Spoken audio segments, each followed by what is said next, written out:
스포츠 물리치료입니다. 과거에는 스포츠 물리치료사는 스포츠 활동 중에 손상을 입고 부상을 입은 선수들을 관리해서 스포츠 현장으로 빨리 복귀시키는 역할을 하였습니다. 그러나 최근에는 일반 사람들이 레저 스포츠와 운동을 많이 하게 되면서 관련된 상해를 입는 사람들이 늘어나고 있기 때문에 최근에 스포츠 물리치료의 영역은 굉장히 크게 확대되고 있습니다. 스포츠 손상은 특히 어떤 스포츠 활동을 했는지에 따라서 다르게 나타납니다. 그렇기 때문에 각 종목에 맞는 스포츠 종목에 맞는 여러 가지 활동 특성에 대한 것도 잘 파악하고 있어야 됩니다. 스포츠 재활뿐만 아니라 피트니스, 트레이닝, 컨디셔닝까지 다양한 영역으로 크게 확대되고 있습니다. 그렇기 때문에 물리치료사는 스포츠 손상과 질환 또는 스포츠 종목 등 관련된 여러 가지 평가와 중재에 대한 것들을 잘 알고 있을 필요가 있겠습니다. 일반적인 개요입니다. 스포츠 의학은 의학적이고 과학적인 지식을 활용해서 스포츠, 운동, 레크레이션 활동과 같은 여러 가지 특성에 대한 것들을 이해하고 관련된 질병과 부상을 예방하는 것뿐만 아니라 재활을 시행해서 건강을 증진시키고 선수들의 경기력을 향상시키는 굉장히 중요한 전문 분야로 알려져 있습니다.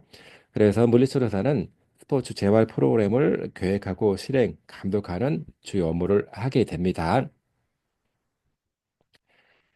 손상이 어떻게 발생을 했고, 또 그 발생된 부위가 어떤 형식으로 이루어져 있는지, 또는 손상의 정도와 치유 단계 등 관련된 지식을 많이 알고 있어야 합니다.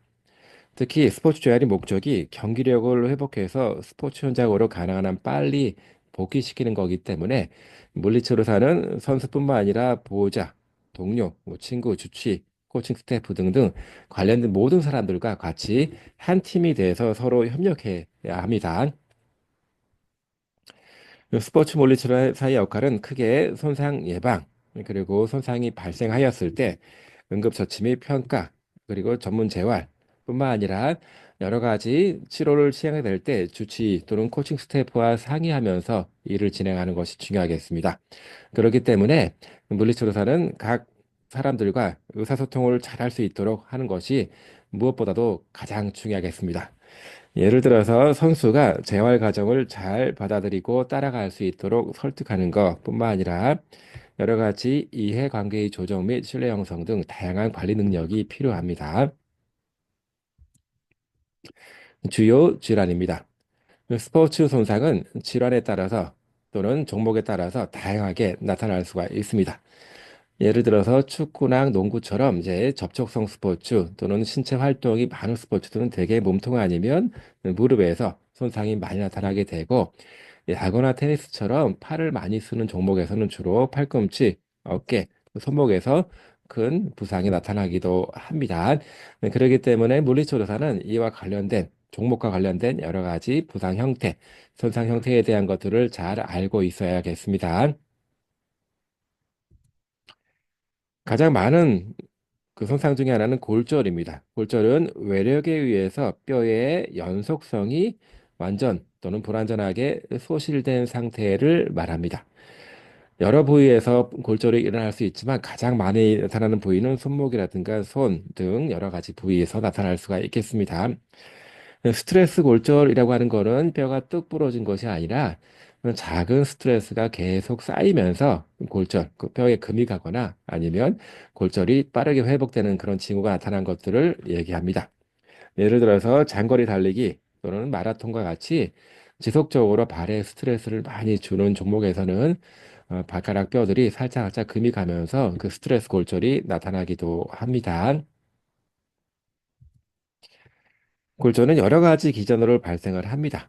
음, 예를 들어서 위팔뼈 골절 같은 경우는 체조 선수들이 딱 손으로 딱 짚고 이렇게 점프를 하거나 몸을 이동시킬 때 충격이 주어지면서 뼈가 어긋나면서 이렇게 골절이 발생할 수도 있겠고, 또는 제 팔뼈 중에서 노뼈머리 골절이라고 하는 거는 일반적으로 스키라든가 스노보드를 타던 중에 넘어지게 되면서 팔을 빠르게 이제 팔을 땅을 짚으면서 어긋나서 발생하게 됩니다. 이렇듯이 이제 골절도 또한 그 종목에 따라서 다른 양상으로 나타날 수가 있겠습니다. 관절 탈구입니다. 탈구는 관절이 빠진 거를 얘기합니다. 탈구는 이제 완전하게 분리된 상태를 얘기하고 또 불완전 탈구는 아탈구라고 하는데 완전하게 뚝 빠진 것이 아니라 살짝 걸쳐져 있을 정도로 빠져 있는 상태를 얘기합니다. 특히 축구, 농구, 하키처럼 신체 접촉이 많은 스포츠에서 발생을 하게 되고 스키라든가 체조, 배구 등과 같이 낙상 가능성이 높은 그런 스포츠에서 자주 발생하는 걸로 알려져 있습니다. 가장 많이 발생하는 부위는 어깨입니다. 탈구가 가장 많이 발생하는 부위는 어깨인데, 어깨는 안정성이 상대적으로 좀 취약하기 때문에 한번 탈구가 일어나게 되면 빈번하게 탈구가 재발되는 그런 경우도 많이 발생하고 있습니다. 다음은 인대 손상입니다. 인대 손상은 외력에 의해서 관절이 어긋나면서 관절을 지탱하고 있는 인대가 끊어지거나 또는 소실된 경우를 얘기합니다. 인대 자체는 관절의 안정성에 굉장히 중요한 영향을 미치기 때문에 인대가 손상을 받게 되면 관절 자체가 안정성이 깨지면서 움직이기 어려워지는 상태로 발생하게 됩니다. 특히 이제 고강도 스포츠 활동, 축구라든가 농구처럼 신체 접촉이 많고 신체를 빠르게 움직이거나 방향 전환을 빈번하게 하는 그런 스포츠에서 많이 발생하게 됩니다. 주로 많이 발생하는 관절은 무릎과 발목입니다.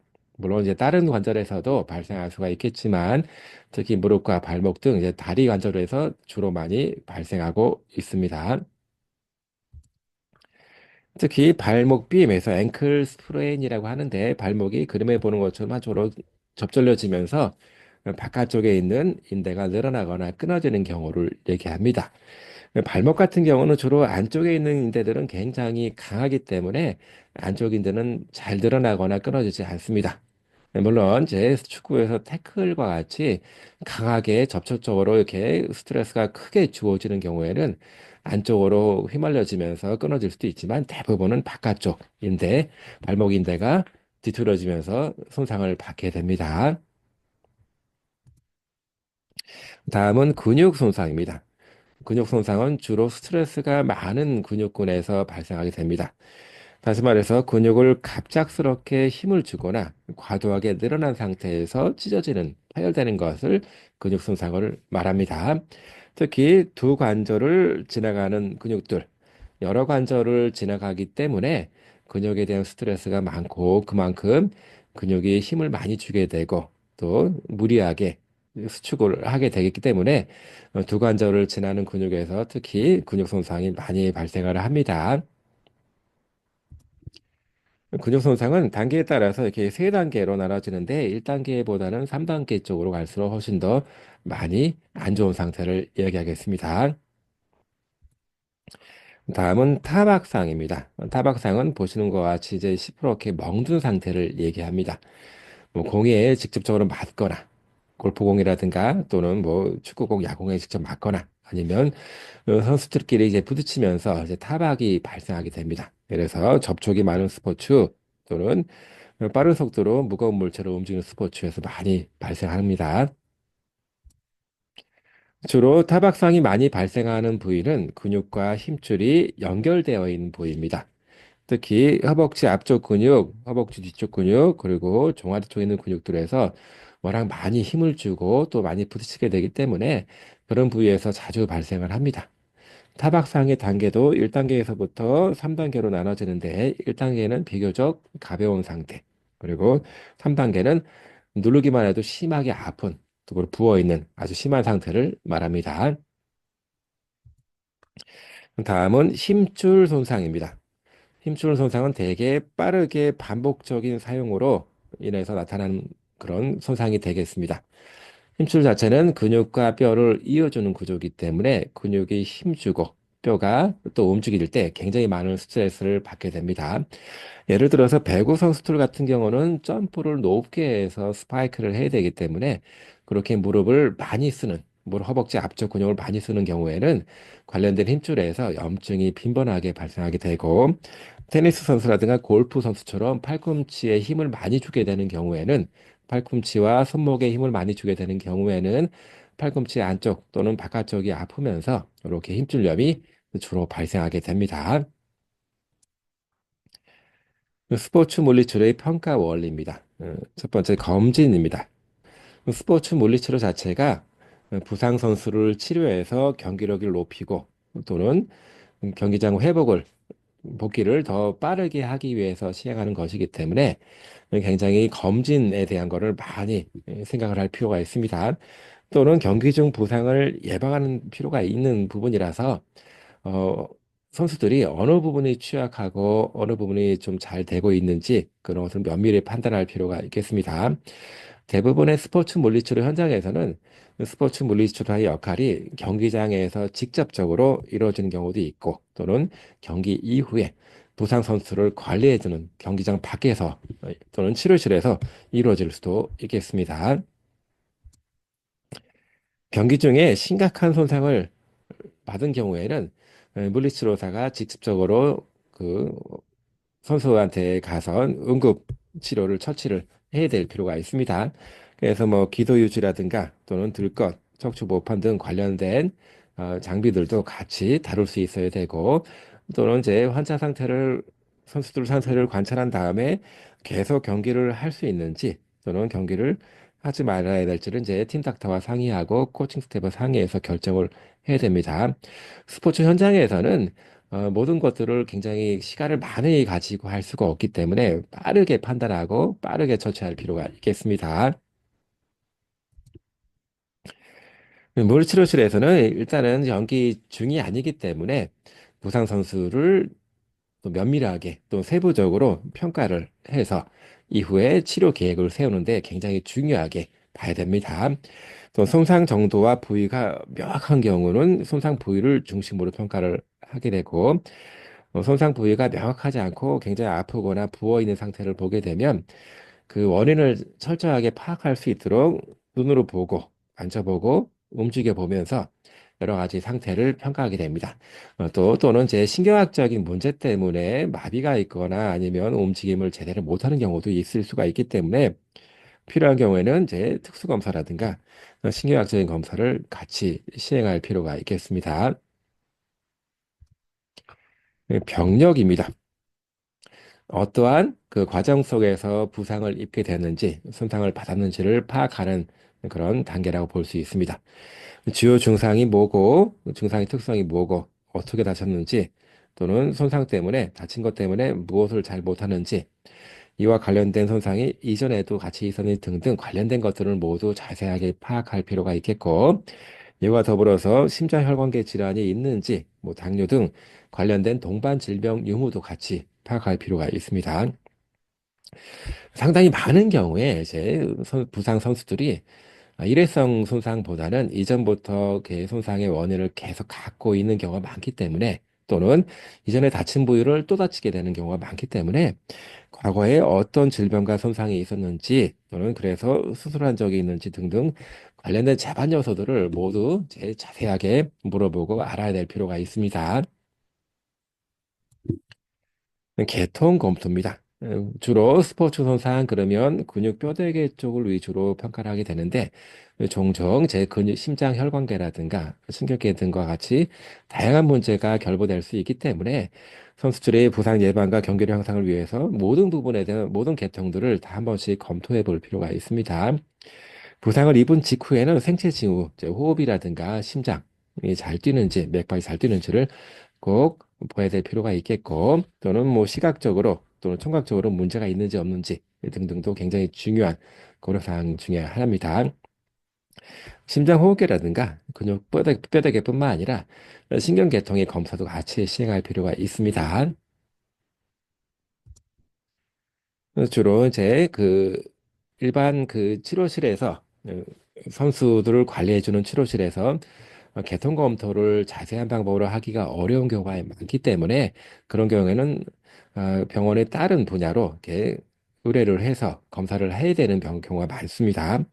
엑스레이 검사라든가 관절경 검사 같은 경우는 엑스레이는 기본적인 골격 형태를 주로 관찰할 때 많이 쓰는 거고 관절경이라고 하는 거는 관절 내부를 직접 들여다보기 위해서 하는 겁니다. 과거에는 직접 관절을 절개해서 열어보고 이렇게 판단을 했지만 최근에는 절개 부위를 최소화시켜서 관절경을 통해서 관절 상태를 확인할 수가 있겠고, 심한 경우에는 CT라든가 또는 MRI를 통해서 볼 수도 있습니다. 또 심장 혈관 계통에 문제가 있다라고 판단될 경우는 심전도와 운동부하 검사 또는 초음파 검사를 통해서 알 수도 있겠고, 특히 초음파 검사 같은 경우는 내부적인 근육의 상태를 직접적으로 이제 볼 수 있는 장점도 가지고 있습니다. 심장 기능 평가입니다. 여러 자세에서 청진기로 심장 소리를 들어볼 수가 있습니다. 건강한 경우에는 심잡음이 일어나진 않지만, 그렇지 않은 경우에는 심장에서 이제 우리가 알고 있는 심장 소리뿐만 아니라 여러 가지 잡음이 나타나게 되는 경우도 있어서 심잡음에 대한 것들을 한 번씩 점검해 보려고 있습니다.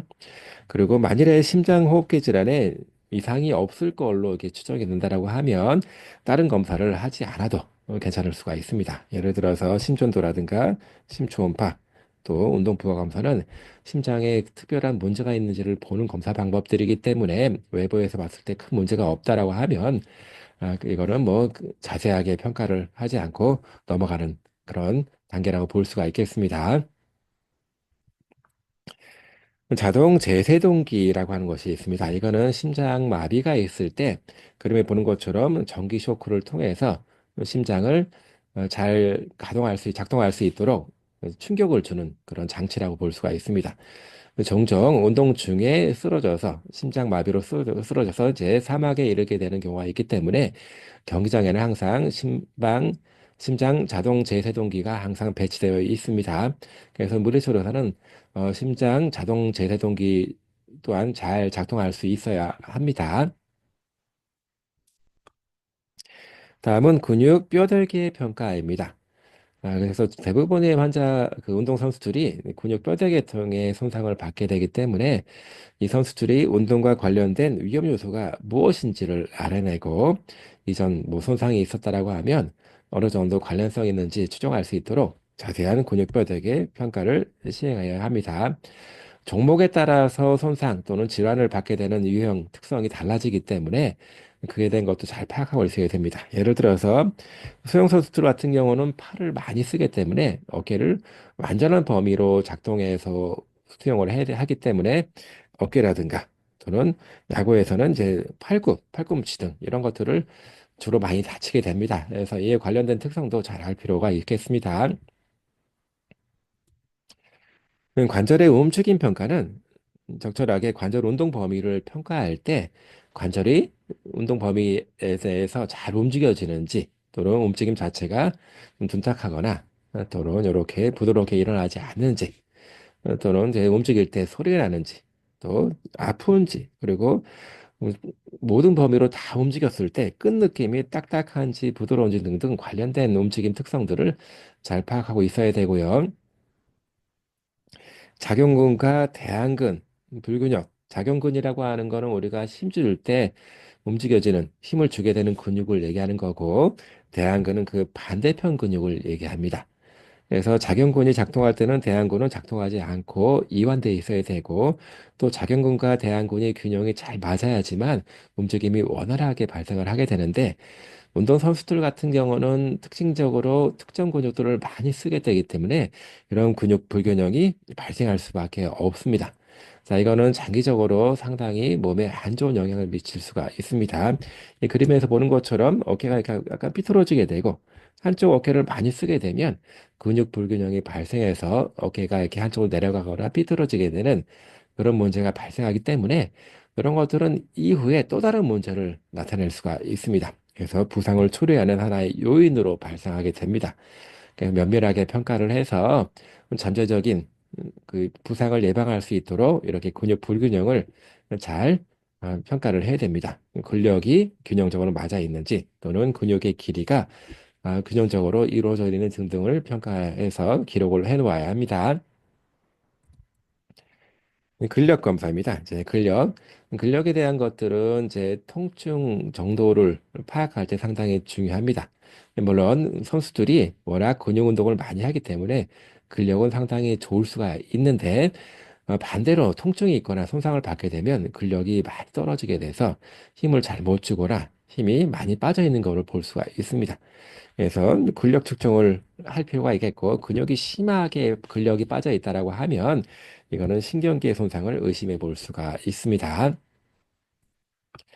근력이 강한데 통증이 없다라고 하면 이거는 근육과 힘줄 자체에 문제가 없는 걸로 판단할 수가 있습니다. 그렇지만 근력은 강하지만 통증이 있는 경우에는 근육이라든 힘줄이 일부분 상해를 입었을 가능성이 있다고 볼 수 있습니다. 또 근력이 약하고 통증도 있다라고 하면 근육이 심하게 망가지면서 아파서 힘을 못 주는 상태라고 판단할 수가 있겠고, 통증은 없지만 근력이 약한 경우에는 어떤 신경 마비가 있을 걸로 이렇게 추정할 수가 있겠습니다. 한 일회성 동작에는 큰 문제가 없지만 반복적으로 움직일 때 통증이 있는 경우에는 혈관 장애를 알아볼 수가 있겠고, 다른 문제 없이 통증만 있다. 그러면 이거는 정신적인 문제 때문에 시민성으로 발생하는 통증일 수가 있겠습니다. 그럼 다음은 특수 검사입니다. 특별하게 어느 부분에 있는 어느 인대가 어떤 근육이 특별하게 문제가 있는지를 알아내는 방법입니다. 통증을 발생시키는 근육들 또는 인대들은 무수히 많기 때문에 정확한 치료와 중재를 위해서는 정확하게 어디 부위가 어떤 인대가 어떤 근육이 안 좋은지를 정확히 판단해야 할 필요가 있습니다. 그럴 때 하는 검사가 특수검사라고 볼 수 있습니다.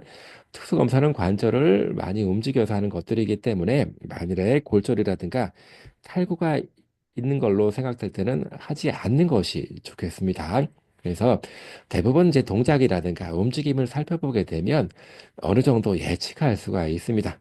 예측하고 좀 더 정확하게 확인하기 위해서 이렇게 특수검사를 시행하는 것입니다. 또 특히 이제 인대 손상이 있는 경우에는 인대가 관절 주변을 둘러싸고 있으면서 관절의 안정성을 높여주는 구조이기 때문에 인대가 손상된 경우에는 관절의 불안정성이 초래될 수가 있습니다. 그래서 특수검사로 이제 관절 안정성 검사를 하게 되고, 그림에 보는 것처럼 관절 주머니나 인대 쪽에다가 이렇게 압박을 주거나 자극을 해서 통증이 있는지 없는지를 확인하는 그런 검사가 되겠고, 인대가 어느 정도 느슨해져 있는지 또 마지막 끝 느낌이 어떤지 그때 통증이 있는지 없는지를 기록해 놓는 것이 중요하겠습니다. 그림에 보는 것처럼 관절 앞으로 쭉 당기게 되면 관절의 인대가 튼튼한 경우에는 이 당겨 나오는 이 정도가 거의 없지만, 관절의 인대가 손상을 받거나 이렇게 끊어져 있는 경우에는 관절이 앞으로 발이 앞쪽으로 쑥 빠지게 되는 그런 불안정성이 초래될 수가 있기 때문에 이런 식의 검사를 통해서 어떤 인대가 어떻게 안 좋은지를 대략 예측할 수가 있습니다. 다음은 신경학적인 평가입니다.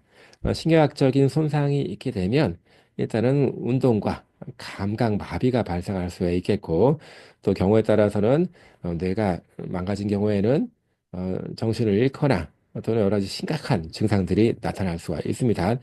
대개는 이제 큰 충격으로 이렇게 신경학적인 문제가 발생할 수도 있지만, 대부분은 미세하게 발생해서 오랫동안 누적이 되면서 큰 문제가 되는 경우가 많습니다. 그래서 특히 이제 그 충격이 많은 스포츠 선수들은 주기적으로 신경학적인 평가를 할 필요가 있습니다. 특히 뇌진탕이라든가 관절 같은 경우는 뇌의 직접적인 이제 머리에 타격을 받을 때 생기는 것들이고, 척수 손상 같은 경우는 아주 심각하게 이제 척추가 골절이 되면서 척추가 큰 충격이 주어지면서 그 안쪽에 있는 중추신경계가 망가지는 현상을 말합니다. 그런 경우에는 굉장히 심각한 손상으로 받아들일 수가 있겠고, 현장에서는 이제 처치가 잘 안 될 수가 있어서 전문 병원을 통해서 관리를 할 필요가 있습니다. 신경학적인 문제가 있으면 이제 감각이라든가 운동이 마비가 발생을 하고, 아울러서 균형 잡기가 어려워집니다. 더 심한 경우에는 정신 상태도 이제 기절을 하거나 또는 정신 상태가 혼미해지는 그런 상태가 나타나기도 합니다. 신경학적인 검사 방법 중에 하나는 이제 감각 검사입니다. 감각 검사는 주로 피부 분조를 따라서 감각을 온전하게 느끼는지를 평가하는 겁니다. 그림에서 보는 것처럼 중추신경계를 통해서 말초신경계가 나오게 되는데, 그 말초신경계가 나오는 분포하는 그 부위를 따라서 이렇게 검사하는 거를 이제 피부 분절 검사라고 볼 수가 있습니다. 기본적인 촉각이라든가 온도, 두점, 십별 감각 등등 다양한 감각에 대한 것들을 검사를 합니다. 그럼 다음은 운동 검사입니다. 피부 분절처럼 근육도 마찬가지로 말초신경들이 하나하나 지배를 하고 있는데 그런 신경들이 잘 작동이 되는지를 근육 분절을 통해서 검사를 하고 예측을 할 수가 있습니다. 다음은 반사 검사입니다. 반사라고 하는 거는 특정 자극에 대해서 항상 똑같은 형태의 반응이 나오는 것을 반사라고 합니다. 많이 사용하는 반사 중 하나는 심출 반사입니다. 이렇게 무릎을 톡 치게 되면 무릎이 발이 까딱 이렇게 움직이게 되는데 힘줄을 탁 쳐서 갑작스럽게 늘어나게 되면 해당 근육이 힘을 주게 됩니다. 그래서 그런 것들이 제대로 작동되는지 작동이 안 된다라고 하면 신경학적인 문제가 있는 걸로 판단이 될 수가 있습니다. 이렇게 이제 힘줄 반사뿐만 아니라 피부를 자극했을 때 움직임이 일어나는 피부 반사도 있고 병적인 반사도 있습니다. 정상적인 사람들한테는 나오지 않지만 뇌손상을 받게 되면 병적인 반사가 나오게 되는데 그런 것이 바로 특히 이제 바빈스키 반사가 됩니다. 바빈스키 반사는 이제 발을 안쪽으로 이렇게 긁어주게 되면 발가락이 쫙 젖혀지면서 벌어지는 주로 이제 아기들한테 많이 나오지만 자라면서 이 반사는 통합돼서 없어집니다만 뇌가 손상을 입게 되면 이 바빈스키 반사가 나타납니다. 다시 말해서 선수가 바빈스키 반사가 나타난다고 보면 이거는 뇌 손상을 입은 걸로 생각할 수가 있습니다. 다음은 정신 상태 평가입니다. 정신 상태가 이제 명료하면 다행이지만 크게 머리를 크게 부딪히거나 그런 경우에는 정신 상태가 착란해 있거나 약간 혼돈스러운 상태. 더 심한 경우는 이제 기절하거나 이제 의식이 없어지는 상태로 내려갈 수가 있습니다. 특히 정신 상태가 급격히 떨어지는 경우에는 뇌 손상이 아주 있다고 볼 수가 있습니다. 특히 접촉성 스포츠처럼 접촉이 많고 강도가 고강도 활동이 많은 높은 그런 스포츠 활동에서 이런 경우가 더러 있습니다. 다음은 기능 평가입니다. 기능 평가는 스포츠 특성과 맞아야 됩니다. 축구 선수들은 축구 특성에 맞게끔 해야 되는 거고, 야구 선수들은 야구 특성에 맞게, 농구는 농구 특성에 맞게 하는 것이 중요하겠습니다. 자, 그리고 얼마나 빨리 기능적인 활동을 할 수 있는지, 또 몸의 위치를 잘 유지하는지, 또 움직임 자체에 문제가 없는지 등등 여러 가지 것들에 초점을 맞춰서 종목 특성에 맞춰서 그렇게 점수를 매깁니다. 이전 상태보다 한 90에서 95% 정도를 할 수 있어야지만 경기장으로 복귀할 수 있을 걸로 판단할 수가 있습니다. 물론 경기장 복귀는 주치의 또는 코칭 스태프와 면밀하게 상담을 통해서 결정을 해야 됩니다. 그래서 여러 가지 검사 방법들이 있습니다. 이것들은 이제 종목에 맞게 스포츠 물리치료사가 선택해서 쓸 수가 있겠고, 또 다시 말해서 이제 경기 기능 수준의 평가, 그리고 경기장 복귀를 어느 정도 할 수 있을지를 이렇게 판단하기 위해서 이런 여러 가지 평가 방법들을 사용해서 기능 평가를 하고 있습니다. 다음은 스포츠 물리치료의 중재 원리입니다. 가장 중요한 중재 목표는 일상 활동을 유지하고 스포츠 활동으로 복귀시키는 겁니다. 그러기 위해서는 기능 상태를 회복을 빨리 하고 경기력을 회복을 빨리 하도록 만드는 것이 가장 중요하겠습니다. 그래서 개인의 삶의 의미와 웰빙을 아주 극대화시킬 수가 있습니다. 스포츠 전문 물리치료사는 선수가 어느 부위를 얼만큼 다쳤는지, 그리고 현재 어느 정도 치료가 됐는지 관련해서 전반적인 이해가 필요합니다. 스포츠 자체가 굉장히 경쟁적인 상황이기 때문에 사실은 일상 활동보다 훨씬 더 활동 범위, 강도가 굉장히 높게 됩니다. 그래서 이제 물리치료사는 이런 것들을 충분히 고려해서 선수들이 잘 치료받고 있는지 또 어느 정도 좋아졌는지 경기장으로 회복될 수 있는지 복귀할 수 있는지 등등을 판단할 필요가 있습니다. 가능한 빠르고 안전하게 스포츠 활동으로 복귀시키는 것이 가장 중요한 목표입니다. 경우에 따라서는 수술을 받을 수도 있습니다. 그리고 수술 이후에 환부가 잘 회복이 될 수 있도록 기다릴 필요도 있고 된 다음에는 이전 수준으로 이제 경기력을 올릴 수 있도록 굉장히 많은 부분을 신경 써서 훈련을 시켜야 됩니다. 그래서 다른 것보다 훨씬 더 전문적인 그런 식견이 필요하다고 볼 수가 있습니다. 다시 말해서 손상 이후에 수술한 이후에 관절 기능과 근력을 회복하고 여러 가지 활동과 기능 회복을 통해서 어, 현장으로 복귀할 수 있도록 물리치료를 해야 되는 것입니다. 초기 단계에서는 통증과 붓기를 치료하는 게 상당히 중요합니다. 다시 그래서 이제 예를 들어서 발목을 접지른 다음에 그 붓고 아프고 염증이 생긴 거를 그 치료하기 위해서 프라이스 원칙을 적용합니다. P는 프로텍션, 보호, 환부가 자꾸 이제 움직이지 않고 잘 고정될 수 있도록 보호해 주는 것. R은 레스트, 휴식입니다. 자꾸 움직이게 되면 자극을 받기 때문에 통증이 더 심해지고 붓기가 더 올라갑니다. 세 번째는 I입니다. 그래서 초기 단계에서는 제 열치료보다는 냉치료가 훨씬 더 도움이 됩니다.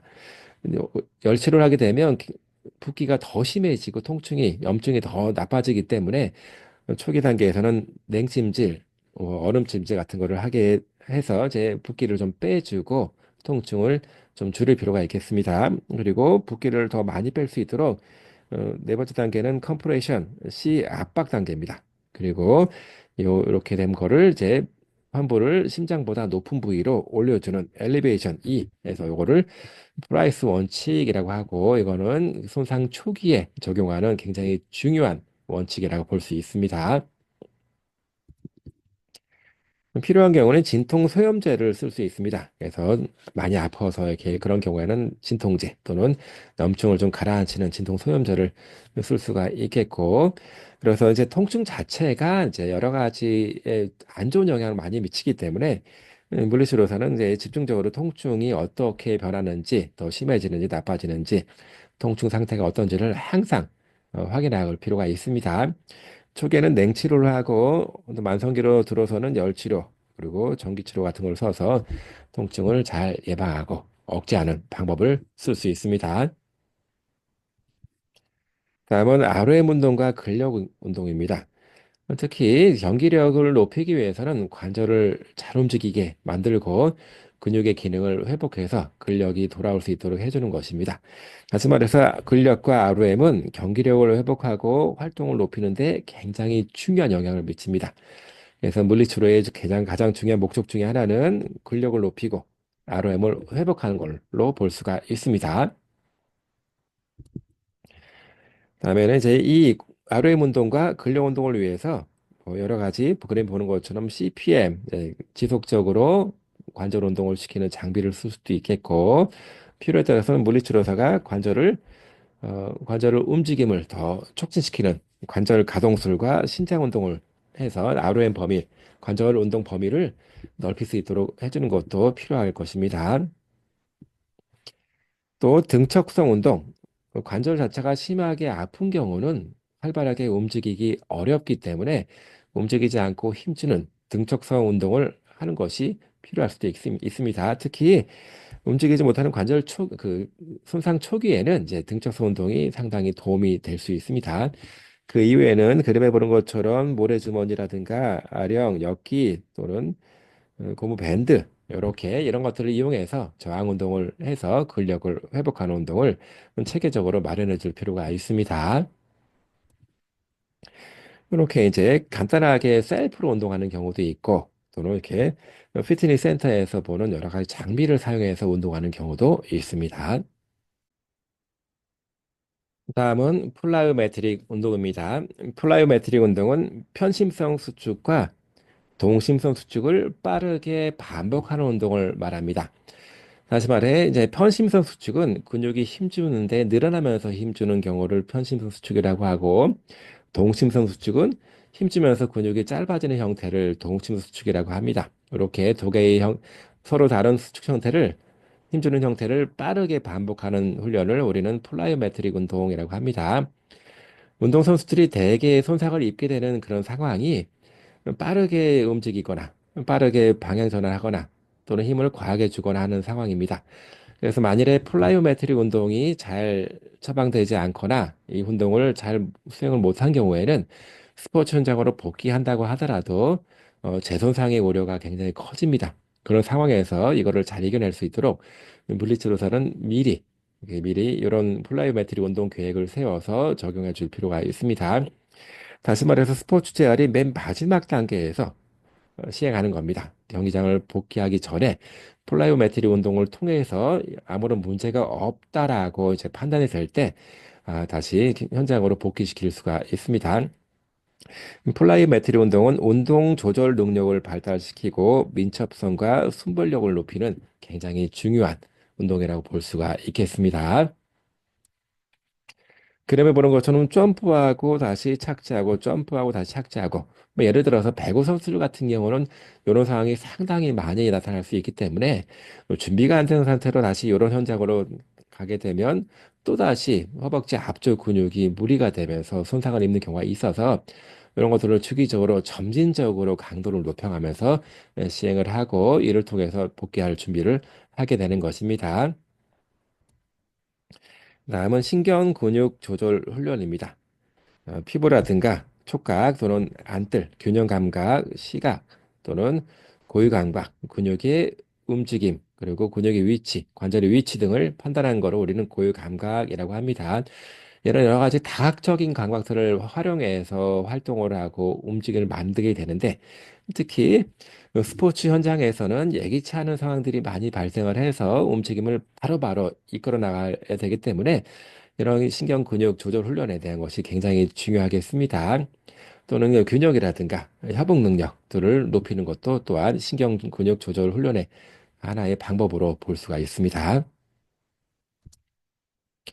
그래서 뭐 슬링에 매달아서 이렇게 힘을 주는 거라든가 또는 이렇게 어, 균형을 잡기 어려운 미끄러운 판이라든가 균형판에서 운동을 하면서 잘 균형을 잡을 수 있도록 해주는 거 또는 이렇게 어, 상당히 불안정한 표면에서 여러 가지 힘을 주는 운동들을 하는 것들, 이런 것들은 모두 신경 근육 조절 훈련이라고 볼 수가 있겠고, 물리치료사는 상황에 따라서 또는 선수의 상태에 따라서 어떤 운동을 어떻게 할 건지를 잘 면밀하게 계획해서 시켜주는 그런 것들도 하나의 중요한 업무라고 말할 수 있습니다. 다시 말해서 균형과 협응성을 향상시키기 위해서 하는 걸로 볼 수가 있겠고, 또 마찬가지로 이제 스포츠 현장에서 경기력을 높이고 손상을 예방하는데 신경 근육 조절 능력이 대단히 중요하기 때문에 이에 대한 훈련도 게을리해서는 절대 안 됩니다. 다음은 심장 호흡 훈련입니다. 특히 그 스포츠 손상을 입어서 수술을 받거나 오랫동안 스포츠 재활을 하는 경우에는 빠르게 이제 현장으로 복귀 못하는 것이기 때문에 심장 호흡 능력에 약간은 그 감소가 나타날 수가 있습니다. 다시 말해서 오랫동안 스포츠 활동을 하지 못했던 경우에는 선수들에게 상당히 많은 그 심장 호흡의 문제를 야기할 수가 있기 때문에 이에 대한 것도 이제 점진적으로 올릴 수 있도록 상당히 중요하게 훈련을 시킬 필요가 있겠습니다. 그래서 뭐 내부적으로 이렇게 이런 장비를 통해서 걷기 운동이라든가 자전거 타기라든가 그래서 이건 최소 30분 주당 4, 5회 30분씩을 4번을 5번씩 하도록 권고할 수 있겠고 또 심장 박동수 최대 심박수의 60에서 70분 정도로 이렇게 수준의 운동을 하도록 유지할 수가 있습니다. 최대 심박수는 220에서 나이를 뺀 걸로 할 수가 있고, 그 안정시 이런 심박수들은 분당 심장이 맥박이 얼만큼 뛰는지를 계산할 수가 있습니다. 기능 훈련입니다. 기능은 종목별로 필요한 동작이 다르기 때문에 선수의 종목이 어떤 건지를 알고 이걸 특성적으로 이제 개별화시켜서 시행할 필요가 있습니다. 예를 들어서 축구라고 하면 드리블이라든가 또는 슈팅이라든가 등등 관련된 동작들을 연습시킬 수가 있을 것이고 또는 야구 선수들 같은 경우는 제 그 위치에 따라서 뭐 투수의 경우에는 공 던지기라든가 또는 공 던질 때 마지막 마무리를 잘해서 이제 문제가 될 수 있지 않도록 해서 그 종목의 특성에 맞게 개별화시켜서 그런 활동들을 훈련을 시키는 방법을 우리는 기능 훈련이라고 볼 수 있습니다. 특히 다친 고리 사슬 운동으로 많이 하게 되는데 이거는 체중을 지탱한 상태로 해서 훈련하는 방법들을 얘기합니다. 그림에 보는 것처럼 스쿼팅을 하게 되면 무릎을 구부려서 허벅지 앞쪽 또는 엉덩이 쪽, 발목 쪽 근육들이 두루두루 다 힘을 주게 되기 때문에 이렇게 다친 고리 사슬 운동을 하게 되면 다양한 측면에서 운동이 되고 또는 이제 여러 가지 종목에서 시행하고 있는 그런 움직임 형태와 아주 유사하게 잘 맞아떨어질 수가 있습니다. 또 충분한 강도로 운동을 해야지만 예, 스포츠 활동 시 주어지는 스트레스에 맞게 준비를 할 수가 있겠습니다. 다시 말해서 이제 증상 없이 완전한 활동을 할 수 있을 때까지 스포츠 형태에 맞게 기능 훈련을 시키는데 그런 훈련을 어떤 증상을 뭐 아프거나 붓는 거 없이 스포츠 활동을 할 수 있을 때까지 하고 그다음에 현장으로 복귀시켜야 됩니다. 그러지 않고 조금만 운동을 해도 불편하거나 통증이 있다라고 하면 절대로 현장으로 복귀를 허용해서는 안 됩니다. 자, 현장 복귀는 일단은 스포츠 경기 자체가 많은 스트레스를 유발하고 또 고강도 활동들이기 때문에 근력이라든가 파워, 속도, 민첩성, 지구력 등등이 충분히 회복된 다음에 현장으로 복귀를 해야 됩니다. 그래서 물리치료사는 이런 환자 상태, 운동선수의 상태를 면밀하게 관찰을 하면서 어느 시점에서 복귀할 수 있을지를 충분하게 고려할 수 있어야 됩니다. 주치의랑도 상의를 해야 되고 코칭 스태프와도 같이 상의할 필요가 있겠습니다.